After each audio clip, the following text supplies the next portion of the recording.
যারা রাজনীতি করেন ভালোভাবে জীবন আচরণ করেন। জামাতে ইসলামী আমার বিরুদ্ধে নির্বাচন করেছে, কিন্তু সংসদে দেখি তারা খুবই ডিসিপ্লিন।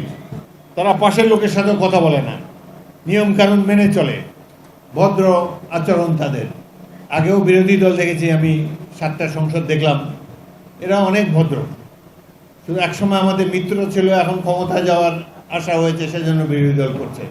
করোনা বা যে কোনো ভাইরাসের এগেইনস্টে ফাইট মানি ব্যাকট্রলের লেফট রাইট। সকলের সাথে সংলাপ রেখে চলেন। বাংলাদেশে যেখানে যাই হোক, লালমোহন তজুমুদ্দিন যেন শান্তির দ্বীপ হিসাবে গড়ে ওঠে, এটাই আপনাদের কাছে কামনা। অন্য দল করার কারণে, এমনকি আওয়ামী লীগ করার কারণেও কারোর প্রতি খড়গহস্ত হবেন না, কারোর সাথে খারাপ ব্যবহার করবেন না। লালমোহনের শান্তি দেখতে চাই। অনেক বয়স হয়েছে, জীবন সায়ান্নে আপনাদের সাথে কথা বলতে এসেছি।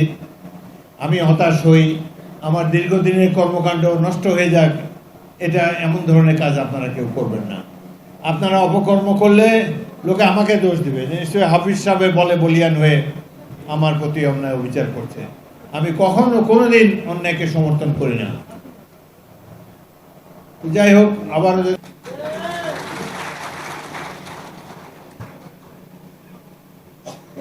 রাজনীতি করা খুবই কঠিন।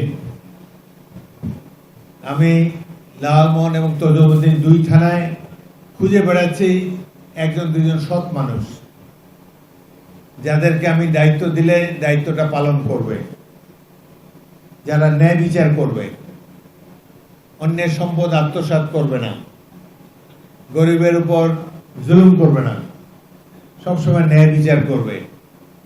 এইরকম মানুষ পাওয়া বড় দুষ্কর। আমি এখনো খুঁজেই বেড়াচ্ছি। আমি ভাবি যখন আমি থাকবো না,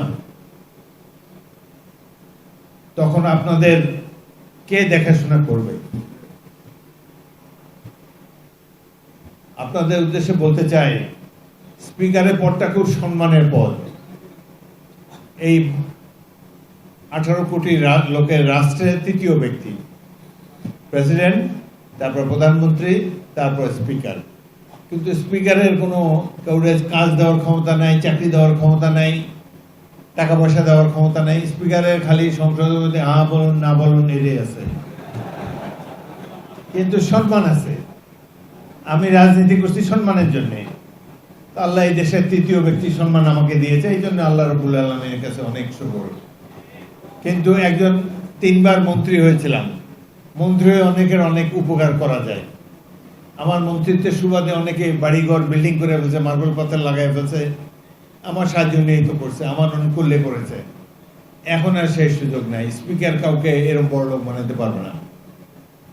তবে সেজন্য আপনার মন খারাপ করবেন না। সকল পরাজিত প্রার্থীর মনোবেদনা।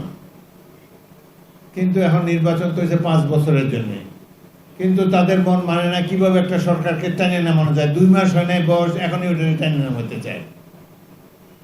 তারপরে এখন বাংলাদেশে বহু বছর পর প্রকৃত গণতন্ত্রের স্বাদ পেয়েছি আমরা।